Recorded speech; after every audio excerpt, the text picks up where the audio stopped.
വണ്ടിന്റെ ബാറ്ററി ഈ വണ്ടിന്റെ ബാറ്ററി എത്ര കാലം ഈ വണ്ടി ഇവിടെ ഇങ്ങനെ വെക്കൽ തുടങ്ങിയിട്ട് നടാടെ ഈ അനുഭവം. നമ്മ എന്തായാലും നടപടി സ്വീകരിക്കണം.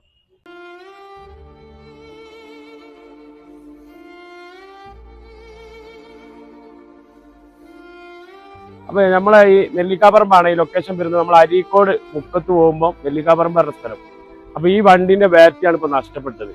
ഇവിടെ സ്ഥിരമായിട്ട് 1-2 വർഷത്തോളമായി ഇവിടെ നാട്ടുകാർ പറഞ്ഞ ഈ വണ്ടി ഇവിടെയാണ് വെക്കൽ. അപ്പൊ ഇവിടെ ബാറ്ററി കളവ് പറഞ്ഞാൽ ഈ നെല്ലിക്കാപ്പറമ്പ് ഏരിയയിൽ പാവതിരികളൊക്കെ എന്ന് പറഞ്ഞാൽ ടിപ്പർ ഇപ്പൊക്കെ അറിയാമല്ലോ, നമ്മളെ ഈ ഏരിയയിലെ ക്രഷറുകളൊക്കെ പൂട്ടിയിരിക്കുന്ന സമയമാണ്.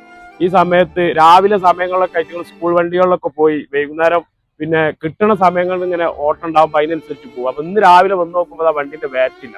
അപ്പൊ നമ്മളെന്താ പറയുക, ഇതൊക്കെ നമ്മൾ അധികാരികളുടെ അടുത്തേക്ക് എത്തിച്ചിട്ട് ഇതിന് ആരാണോ ഇത് സ്ഥിരമായിട്ട് നെല്ലിക്കാപ്പറമ്പ് ഏരിയയിൽ ഇവിടെ നമ്മുടെ ഇവിടെ ഒരു ബോഡി വർക്ക്ഷോപ്പ് ഉണ്ട്. ഇവിടുന്നും ഇതിന്റെ മുന്നേ ഒരാഴ്ച മുന്നേ ബാറ്ററി പോയിട്ടുണ്ട്. അപ്പൊ എന്താ പറയുക, നമ്മൾ പ്രത്യേകിച്ച് ശ്രദ്ധിക്കേണ്ടത് ഇതിന്റെ അടുത്തുള്ള കടകളിലൊക്കെ ക്യാമറകൾ ഉണ്ട്. പക്ഷെ ഒന്നും ആവശ്യത്തിനനുസരിച്ച് നമുക്ക് ചെക്ക് ചെയ്യാൻ വരുന്ന സമയത്ത് ഒന്നെങ്കിൽ ക്യാമറ അത് തിരിച്ച് മറ്റുള്ള ഭാഗത്തേക്കാണ് അത് ഉള്ളത്. അപ്പൊ അതുമൊക്കെ ഒന്ന് അടുത്ത് വണ്ടികളൊക്കെ ഉണ്ടാകുമ്പോൾ അത്തരം കാര്യങ്ങളൊക്കെ കടക്കാർ ശ്രദ്ധിക്കുക. അപ്പം നിർബന്ധമായിട്ട് ഈ ബാറ്ററി കള്ളന്മാരെ നമ്മൾ എന്തായാലും അത് നമ്മൾ വെളിച്ചത്തേക്ക് കൊണ്ടുവരണം. അപ്പൊ നെല്ലിക്കാപ്പറമ്പിൽ ഇപ്പൊ നമ്മളിവിടെ ഏകദേശം ഒരു 4-5 വർഷത്തിൽ 3-4 ബാറ്ററി കളവ് പോയിക്കൊണ്ടിരിക്കുക. അത് ഈ ഏരിയയിൽ മാത്രമേ ഉള്ളൂ.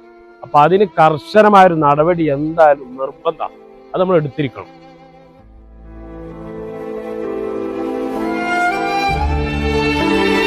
ഈ വണ്ടിന്റെ ബാറ്ററി പോയതിന്റെ കഷ്ടപ്പാട് അറിയാണെങ്കിൽ അത് വളരെ പാവപ്പെട്ടൊരു ഓണറാണ് ഇതിന്റെ ഓണർ.